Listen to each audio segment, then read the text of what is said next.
Recording is happening. Great. I'm also going to be trying to move through my presentation both with this clicker and on my computer. So I apologize if that leads to smoothness not happening as well as it ought to. The name of my presentation is Dante's Credit, Usury, Interest, and the Limits and Foundations of the Medieval Political Economy. A little bit about myself. I'm a doctoral candidate at Louisiana State University in comparative literature, as well as a doctoral student in the political science program studying international relations and political theory.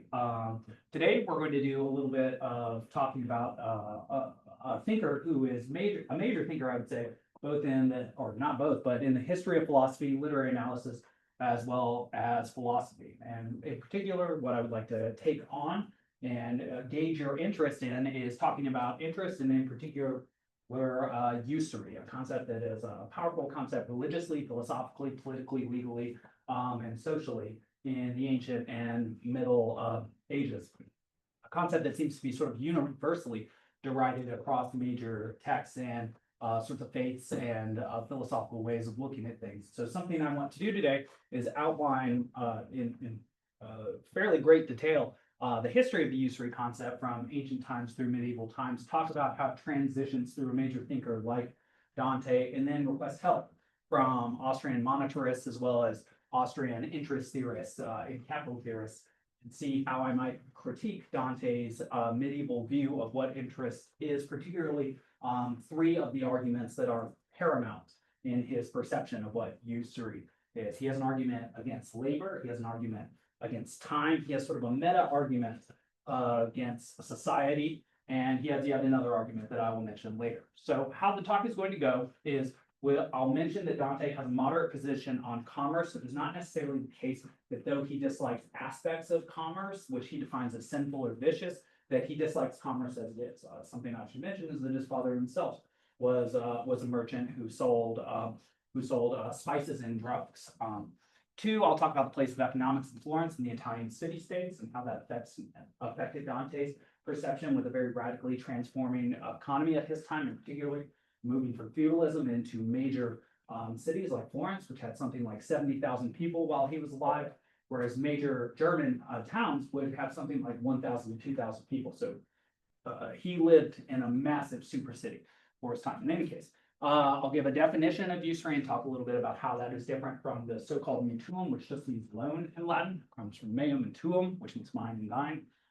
The economic theological background of usury from Aristotle to the Scholastics. Positions of the 12th to 14th century church councils. I'm going to only very lightly touch on that because it's sort of dull and is part of more of the paper itself rather than a presentation. The medieval real world applications of usury, Dante's view, and then a couple of contemporary ramifications of medieval theological economic thought on free trade.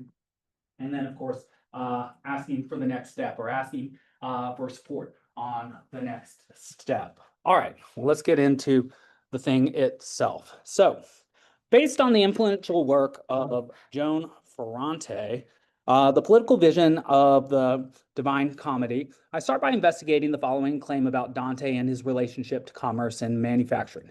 Dante is essentially moderate towards commerce. He views it as a fact of life. Commerce and manufacturing are of potential benefit to society if they serve the common good and do not harm the community to the advantage of individuals. And so there will be some claim that usury does do that. Dante identifies both personal property and a stable currency as important by highlighting their abuses in hell. Prodigality, squandering, theft, counterfeiting, defrauding are respectively all sins in hell. In fact, the most common sort of sin in Dante's hell is a commercial sin. Each one, and across differing domains, too, fraudulent, as well as incontinent sorts of sins, as well as violent sorts of sins. There are three sorts of sins in Dante's Divine Comedy of differing levels of that get one deeper and deeper in hell: incontinence, violence, as well as fraud. And there are financial sins in every single one of those categories. Interestingly, usury finds itself in the middle category of violence, like murder or self-harm. So in any case, each one appears in a separate section of hell, these financial vices, And several are attacked in Purgatory and Paradise as well, the two final canticles of Dante's work. He employs technical language of commerce literally in connection with the abuses and metaphorically applying it to spiritual treasures and moral debts. Additionally, in Dante's Convivio, he lists three licit ways of acquiring wealth, of making money by craft or trade or service, as opposed to theft and robbery. Theft becomes one way that usury is defined later on, based on, I think they're named Robert of Corson. It might be Thomas of Calvin. I've got him here later in any case. The peculiar sin of usury, written on by almost every single scholastic economic thinker of note, is the sin we will focus on predominantly for the remainder of this presentation. Something I mean when I say that is every single scholastic thinker following Peter Lombard had to write a commentary on the Book of Sentences in order to receive their sort of proto-doctorate. And there was a chapter in Peter Lombard's Book of Sentences on usury. So every single summa that was written as a sort of dissertation had to include itself at least a chapter on usury. So Thomas Aquinas, Thomas of Chabham, Robert of Corson, Innocent IV, over and over and over again, one has major thinkers engaging with usury at a deeply philosophical, theological, legalistic level. But for now, we will turn to Florence's role in the 12th to 14th century economic world and then focus on the theological definitions of usury given by Aristotle, famous scholastics, not too much of that, and the 5 relevant councils which predated Dante for a glimpse into the economic and theological world in which he lived. All right. In his chapter, The Medieval Schoolmen, 1200 to 1400, Odd Langham makes the following helpful observations about the medieval economy of Western Europe. The economy and people's thinking about it changed more radically than practically any other time in history in the 10th and 11th centuries. Scholasticism's flowering coincides with several centuries of economic growth in Western Europe. The feudal system was breaking down. Monetary commerce was replacing the barter economy locally. Long-distance trade was revived following the Crusades. Large markets appeared as trading points. Improved agricultural methods led to a population increase, which expressed itself in the growth of towns with a new commercial class dominating it. And mendicant friars largely addressed these new commercial class townspeople. The necessity of moral instruction in the economic sphere, therefore, was a preeminent concern with a very vastly changing way of life. The changed economy had called for a perfection of the monetary system, this quote, and for the new financial techniques and institutions to facilitate payment and credit. So what is usury exactly, and how does it relate to a loan? So I have here this impressive looking Latin word, mutuum, which comes from two personal pronouns in Latin, meum, which means mine, and teum, which means thine or yours, in more contemporary English language. So in the wake of such tremendous economic growth and change, what was this new way of making money based on charging interest? And what made it sinful or usurious to the church? Quote, what is mine becomes thine, again, from the Latin pronouns meum and tuum. The medieval canon law and theology defined usury as any predetermined charge for a loan of money or goods. So at the strictest, any charge of interest on a loan would be usurious.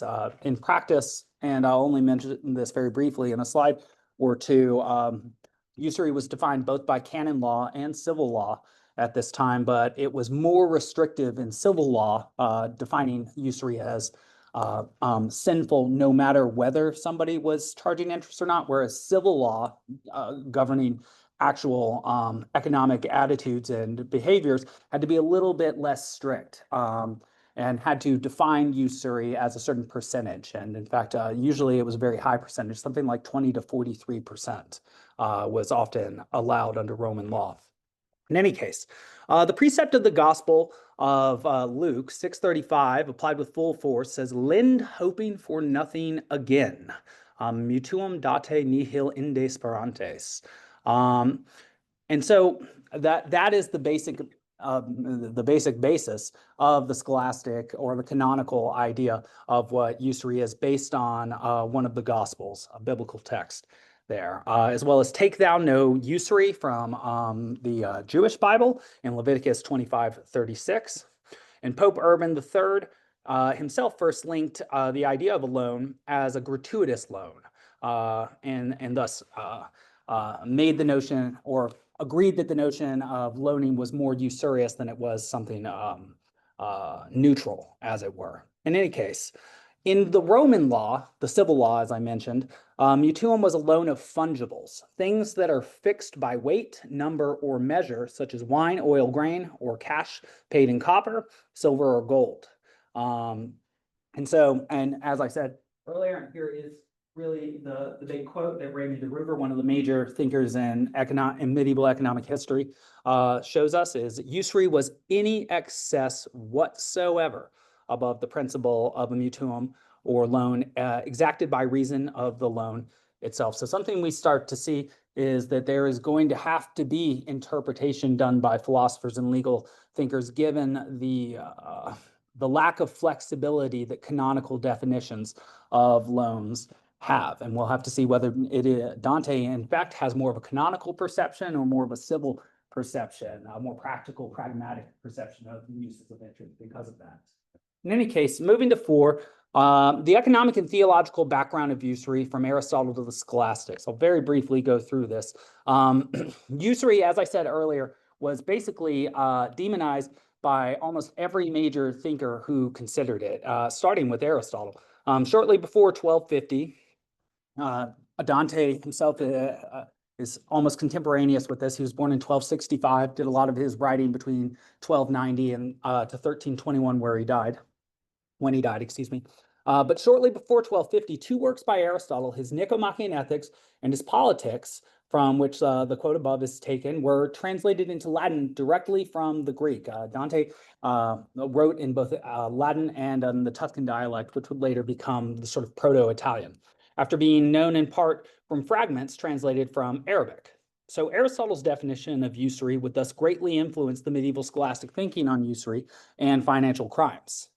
Aristotle basically argues that usury makes money breed. This is one of the 3 major arguments against usury, that since money is a non-natural thing, that it should not be able to reproduce itself like, say, an organism does. And in fact, I have this quote here in translation: "The most hated sort of money making, and with the greatest reason, is usury, which makes a gain out of money itself, not from the natural use of it.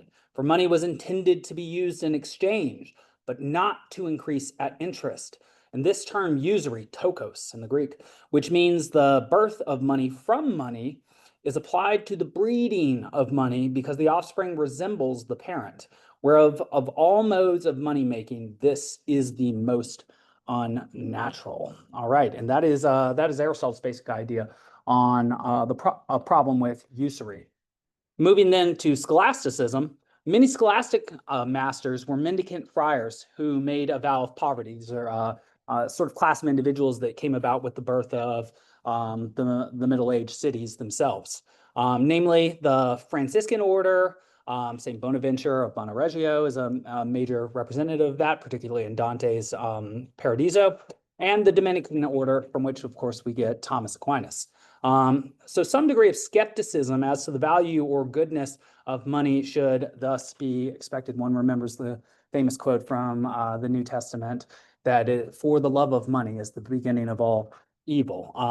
Work itself maintained a negative connotation based on interpretations of the fall, and work's relationship to it due to the passage from Genesis 3:17, "By the sweat of your face you shall eat bread till you return to the ground, for out of it you were taken, for you are dust, and to dust you shall return." That's right from the beginning of the Jewish Bible of the Old Testament. Beyond Aristotle and later patristic sources like Ambrose and Augustine, the scholastic thinkers also had to contend with the body of Roman civil law and the emerging study of canon law to inform their thinking on usury. So just to sort of recap very quickly, Dante, when he writes on usury, has to contend with Aristotle's definition of usury, Ambrose's, Augustine's, Aquinas's, as well as canonical conciliar or from council definitions of usury, as well as also civil notions. And so deciphering which argument or which I would say department contemporarily, but which sort of field actually governs Dante's thinking is of massive importance for figuring out what the problem with usury is, if in fact there is a problem with it at all. In any case, civil law, I'm just briefly going to mention, the main text of Roman civil law was the Corpus Juris Civilis, or Civilis in medieval Latin, and Church Latin, as one would say. It was a collection of laws and legal interpretations which were developed in the 6th century under the Emperor Justinian, which included the Institutes and the Digest and the Code and several books each. There was a surprisingly large number of medieval scholastic economic concepts and definitions that originated in the civil law. So you see even more of an admixture between scholasticism and civil law, and then potentially canon law itself.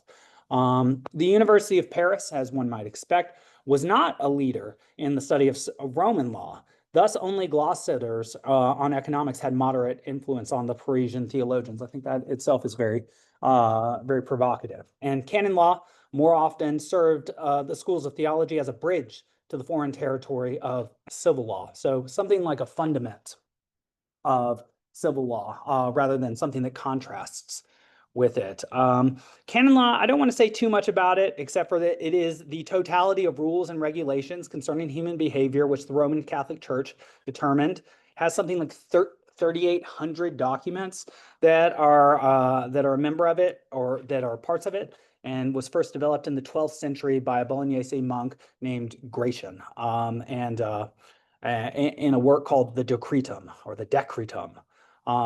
Between Roman law and canon law, as I mentioned earlier, canon law was the more restrictive, and usury, though usury is defined in a similar way in both sorts of law. Scripture prohibited usury as sinful, but Roman law had to accept it to some extent. Therefore, the Decretus, ones who read the Decretum, had to consider which elements of the Code and Digest of Justinian could be considered canonized and thus valid for ecclesiastical purposes. So already one sees that interpretation is necessary for deciphering what the legal or sort of Christian value of usury is, because there are so many differing texts within the tradition already that it requires that that simply reading the text would not enable one to know what is sinful or unsinful or legal or illegal. It reminds me actually a lot of the American legal system now, and how certain laws get really enforced, and certain laws are not enforced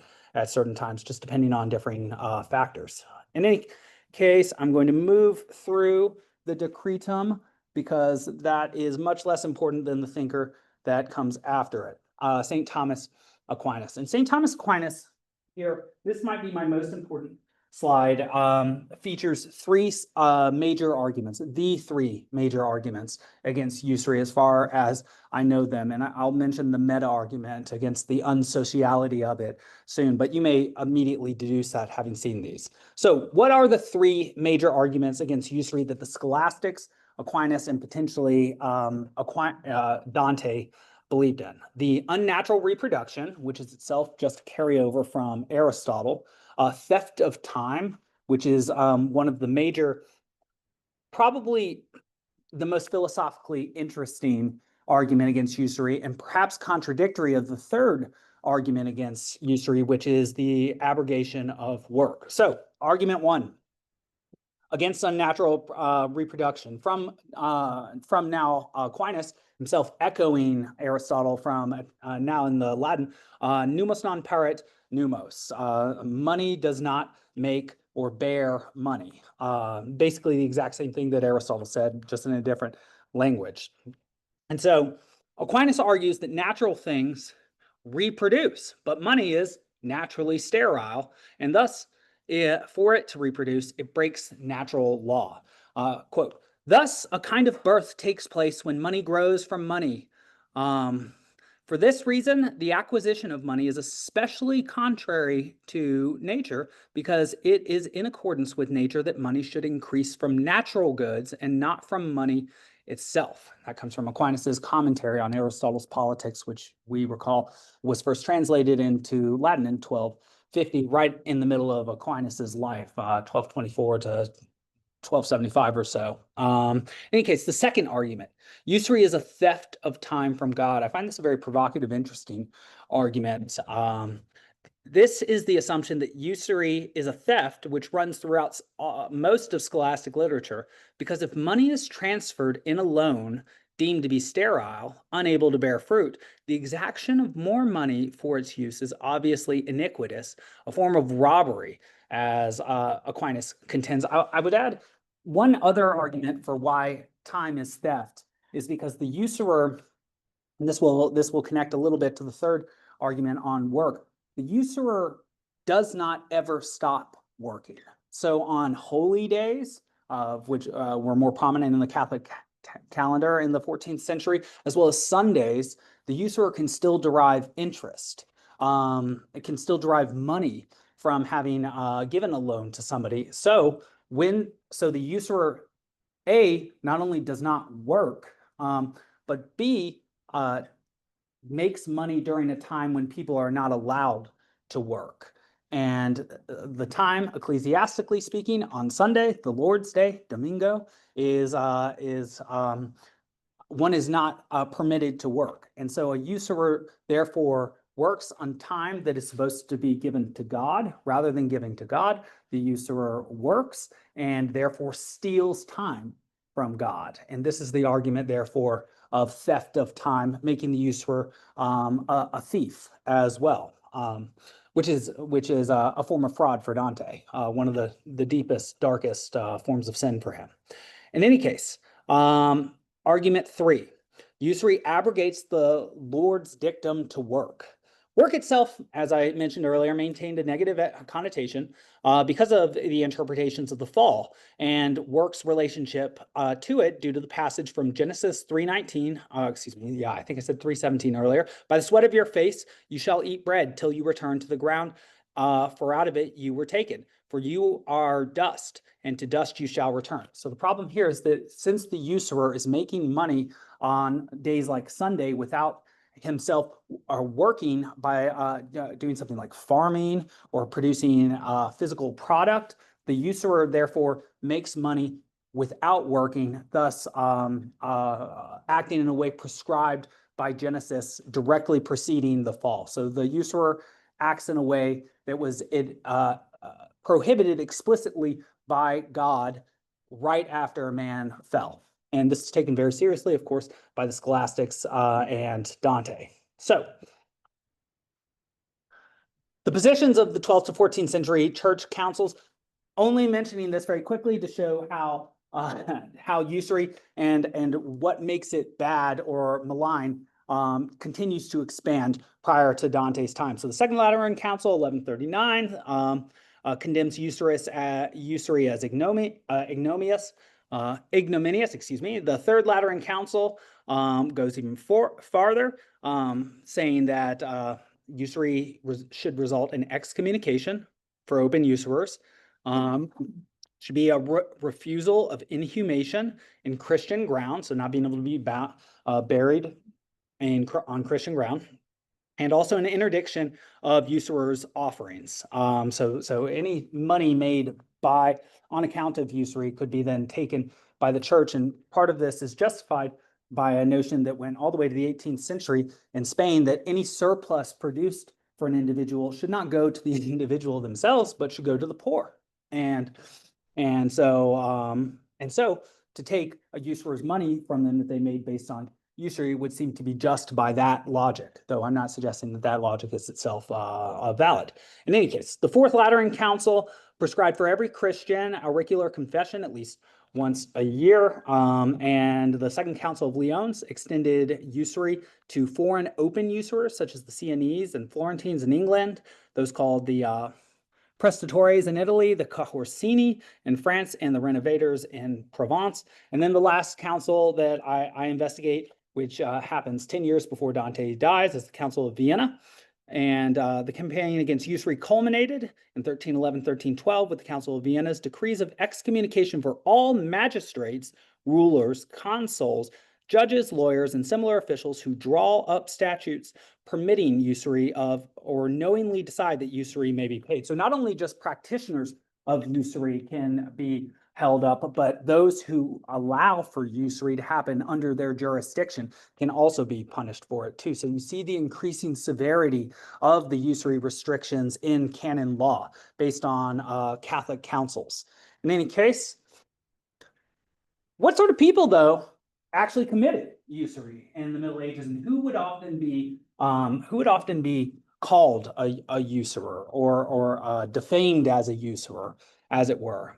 Well, public money lenders or brokers often gave loans at rates of 20 to 43% off the principal.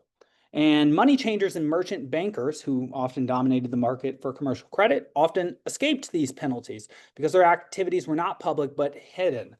Something that I won't go into here, but I will mention is that in Florence, in particular, the banks at this time were so complicated and rich that one would have had to be very sophisticated in order to identify how they were being usurious. It was often more the smaller loaners, like people. A correlate today might be something like payday loan sort of place. The places that were on the street that were visible and where usually poor people had to go in order to receive a loan with perhaps exploitative interest. And so the people who made the most money off usury and did so in the most sophisticated way were not often labeled as usurers. It would be people who lent money to people truly in need who had much less money, who often then suffered the consequences. In any case,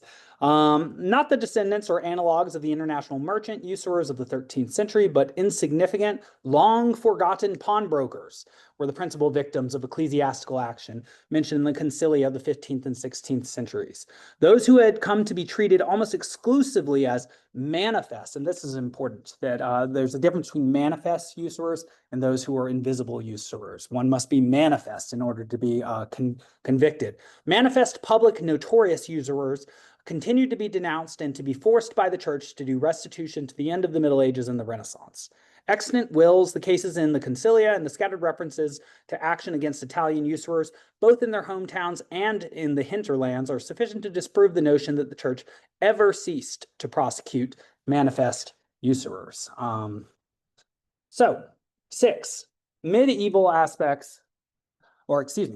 real-world applications of definitions of usury, exceptions to usury. One thing I do want to mention, so I mentioned that these more sophisticated, larger, I'll say corporations, but they're not technically corporations, managed to figure out workarounds when it comes to usury.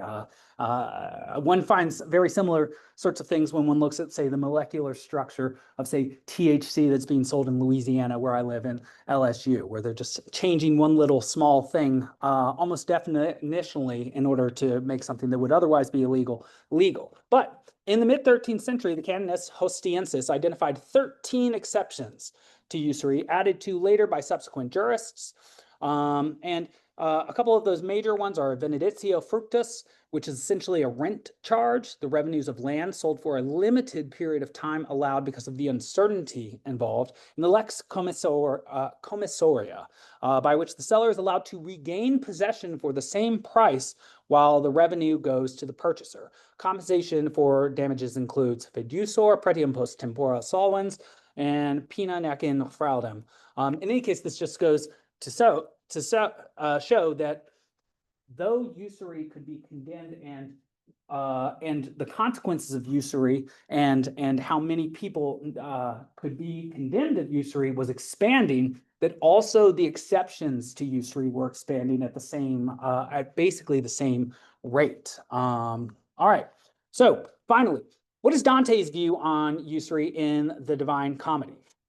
Well, Dante does use scholastic arguments of working by the sweat of one's brow, the argument of labor, as well as money's non-reducibility. Perhaps also he includes the argument on time. A philosopher I've recently been reading who writes on this as well, Simon Ravenscroft, is of that opinion and suggests that that is a difference between Dante and Thomas Aquinas, which is something I would very much like to include and will be thinking about myself. In any case, by employing money to make money, the usurer contravenes the biblical injunction that man shall eat his bread by the sweat of his brow. Usury perverts the proper pursuit of livelihood in another sense, too. It constitutes an unnatural reproduction of money from money, for interest procured from money lent is a kind of illegitimate offspring. Dante does not make that aspect, the unnaturalness of reproduction, completely. He does not identify that completely as one of the negative aspects of usury, preferring himself to focus on the labor aspects. But the notion of perverse propagation is inherent in the traditional definition of usury, and it is in this way that the usurer does violence not only to industry but to nature herself. A quick quote from Dante, Inferno 11, and since the usurer prefers another pathway, this is another pathway for making money, that he scorns both nature in herself and art her follower, his hope is elsewhere. So there's some way that the usurer does violence to nature and to art ostensibly being something like economic action. Art in Dante comes originally from techne in Greek from Aristotle, which means we get the word technique from it, but means like skill, art, something like that. So anything that requires human skill could potentially be a techne or an art for Dante. In any case, the two famous quotes that Dante has in both Canto 11 and Canto 17 about usury are here. And so I very much wish for the monetarists and Austrians to hear this and see what it is that they think that he's saying. Go back a little bit to that point I said. This is Dante speaking to Virgil in Canto 11, learning about the structure of the Inferno, where you told me usury offends divine goodness. Unravel now that knot. Philosophy, for one who understands, points out, and not in just one place is obviously Aristotle / Aquinas that we're hearing. He said, how nature follows as she takes her course, the divine intellect and divine art. And if you read your physics carefully, this is Aristotle's physics, not many pages from the start, you'll see that when it can, your art would follow nature, just as a pupil imitates his master, so that your art is almost God's grandchild. So to do harm to nature, art, or God is basically to do harm to all the same things, because God is the father of nature and the grandfather of art in this particular scheme. From these two, art and nature, it is fitting, if you recall how Genesis begins, this is Genesis 3:19 that he's referencing, for men to make their way to gain their living. And since the usurer prefers another pathway, he scorns both nature and herself, and art her follower, his hope is elsewhere. So you can see that this is basically a replication of the argument for labor for Dante. Canto 17. So I went on alone and even farther along the seventh circle's outer margin. This is where he encounters the usurers in the desert of flaming rain in the seventh circle of 9 circles of the Inferno. Along the seventh circle's outer margin to where the melancholy people sat. I'll note also that the usurers are right on the edge of the seventh circle, subcircle 3, and the first subcircle of fraud. So the usurers are right in a liminal space, right on the boundary of violence and fraudulence. Despondency was bursting from their eyes, this side, then that. Their hands kept fending off at times the flames, at times the burning soil. You know, flame is supposed to, in the Middle Ages, flame is supposed to rise, not fall. So there's an unnatural aspect even to the geography that the usurers find themselves on. They are on dead, non-reproducing sand, like where I'm from, San Diego, and fire, rather than rising into the air, like at Pentecost, falls and burns the usurers in this unnatural way, this inverted sort of circle. Not otherwise do dogs in summer, now with muzzle, now with paw, when they are bitten by fleas or gnats, or by the sharp gadfly. So this is how much the flames hurt. When I had set my eyes upon the faces of some in whom that painful fire falls, I recognized no one, but I did notice that from the neck of each a purse was hung that had a special color and an emblem, and their eyes seemed to feast upon these pouches. These are pouches that show the family crests of the particular people that Dante has seen, and multiple of them are Lombards, and I believe one is also, of course, a Florentine, which is where he is from. So those are the major quotes on usury in Dante's Divine Comedy. So a question that I therefore ask, considering Dante's ideas, his moderate ideas on commerce, as well as his very, very, very complicated notions on the sinful and viciousness of of sorry, I just saw a timestamp, so I'm losing my train of thought. Or the sinfulness of usury. Would Dante send a person to hell for making money? Well, during Dante's time, usury could be considered violent. It could be considered heretical. It could be considered theft. All major sins.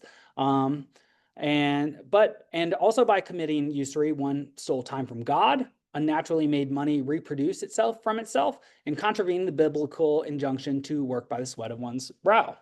In Dante's Inferno, there is a circle for misers and avaricious people. Circle 7 for the violent includes usurers. And then circle 8 has various forms of fraud, including the last form of fraud.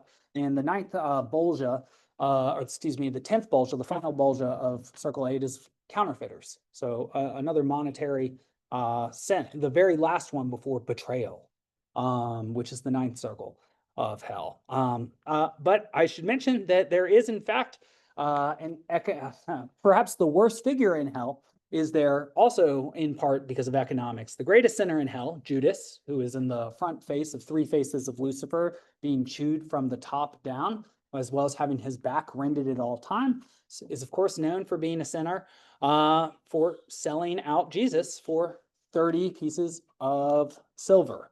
And so there's an economic aspect to him as well. Additionally, Terrace 5 of Dante's Purgatorio contains sinners subject to avarice and prodigality, and in Paradiso, Dante attacks commercial sins in the sphere of the sun, cantos 10 to 13, again in Mars, and then again St. Peter has quite the screed that I haven't included here, where he talks about the seed of Peter having become a sewer full of blood, basically. Not the best place for a pope to be. So with all of these factors, what does Dante think? It's one influenced by Roman law, canon law, the scholastics and Franciscans. Does he have a purely negative view of commerce? Though Dante essentially argues, according to Ferrante, who has a very famous work on Dante's political economy from 1984, that truth and prudence are necessary in business as well as in religion and politics. One must carefully consider one's needs and resources weighed against the external situation before one commits oneself to any contract with God or man, for Dante. Most include with that most of Dante's audience would be more likely to make financial contracts than any other contracts at this time. And that even the aspiring nuns in the sphere of the moon in Dante's Paradiso did not calculate, and you note that language, their own weakness in the face of family pressure. These are nuns that ended up leaving the cloth but still made it to heaven, even though there's a certain abrogation of their responsibility.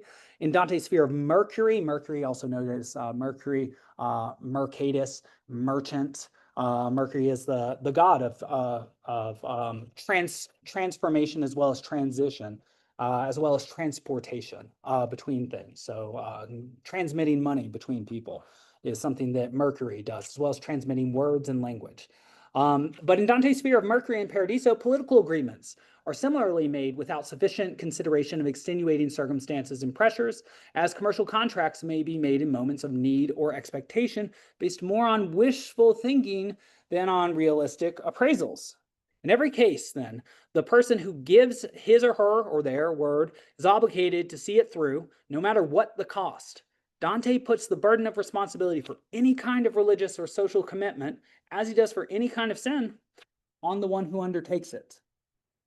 This attitude seemed to underlie his treatment of usury in hell, which he placed outside the circle of fraud, making the point that if the borrower freely agrees to the contract, he is not being deceived by the lender, even if he is overcharged. The message is to avoid taking on a commitment of any kind that one is unable properly to fulfill. But the commercial overtones give it a particular force for much of Dante's audience. And And I'm just going to, that was supposed to be a slide that I think disappeared, but I'll move on. So if one were therefore to make it into Dante's hell for making money, one would have to have stolen it, or to defraud one of it, or usuriously charge one for it. Additionally, it is the consumer who willingly agrees to any contract, assuming no fraud or wrongdoing, and thus business or commercial contracts are valid. And just for him, insofar as they do not include usury or the intent to defraud. So I'm making a distinction between what is usurious and what is legitimate for Dante. He is not anti-commercialism or capitalism or making money and producing income, but he is anti-usury and producing money, based on his naturalistic argument. In any case, and what exactly counted as usury would be so dependent, or would be dependent on just how it was defined at the time when one acted, and which, yeah, and in fact, which definition from which system of thinking one took. So one must act legally and with the best intentions. But in so doing, one could save oneself from civic prosecution, the title of heretic, loss of lands and funds, lack of inhumation, and entrance into Dante's Inferno. All right. Moving towards the conclusion. Contemporary ramifications of medieval theologico-economic thought on free trade. But did Dante's negative perception of usury and other financial crimes negatively affect the development of the pre-Reformation European economy? In short, so far as I know, the answer is no. The divorce between the usurer pawnbroker, often a Jew litigated against by Lateran IV, also Lombards in the case of Dante from Italy, as well as those who are Cahorsini in the case of French people. There were differing sorts of minorities. There were several differing minorities in several different geographical locales that were often identified or labeled as usurers. Let's see, and the Merchant Prince is a vivid illustration of the opportunities for economic growth in pre-Reformation Europe. The near exemption of the merchant and financier from the stigma of usury and from liability to crippling actions by ecclesiastical and secular courts was a prerequisite to the expansion of Europe along capitalist lines. Modern capitalism could not come of age so long as the agents of the church and state were able or especially disposed to require merchants and financiers to disgorge their usuries and so-called ill-gotten gains. Indeed, so long as a traditionalist version of usury and restitution controlled public sympathy and official support, neither secure title to his earnings nor consistently honorable reputation could accrue to the enterpriser. Without these stimuli, his energies could not truly find release. And so merchant groups from the 14th to the 16th centuries, this is from Dante's time on for the next 200 years or so, would self-assert their rights and receive aid from the church. The church in the later Middle Ages and Renaissance inhibited economic growth less than in the days of the High Middle Ages. It was the church's willing assistance to and unwilling compromises with merchants and financiers that helped convert the merchant usurers of the 12th and 13th century into the merchant princes of the Renaissance. By the 16th century, 2 centuries after Dante's death, the merchant prince, I quote, could rest secure in the conviction of the widespread social approval of his motives by society and church. So regardless of the fact that Dante had a wide-ranging variety of definitions of usury that touched on manifold sins, regardless of the scholastic and the canonical and the conciliar perception of usury, merchant princes seem to win the day from the 14th, 16th century, finding various ways to not commit manifest usury, but rather to do so on the sly, as it were. So the final bit of this paper is one that has yet to be created. Next steps. Well, the next thing that I would like to do is to use notions of Austrian capital and credit to critique Dante's position on usury. In particular, I have a few works in mind. One I've already tackled, Eugen von Bauwerk's Capital and Interest, also Ludwig von Mises's Human Action, Murray Rothbard's Man, Economy and State. as well as I would like to use Austrian monetaristic thought to critique Dante's perception of money and its relationship to value. Particularly, I was thinking of Ludwig von Mises, The Theory of Money and Credit, and Karl Menger's On the Origin of Money. And we've run out of time, so we have time for questions. However, I'm sure you would be happy to take questions. absolutely. So those of you who are online or here, he's on Slack, so please reach out to him. And very interesting talk. Thank you very much, Alex. Thank you.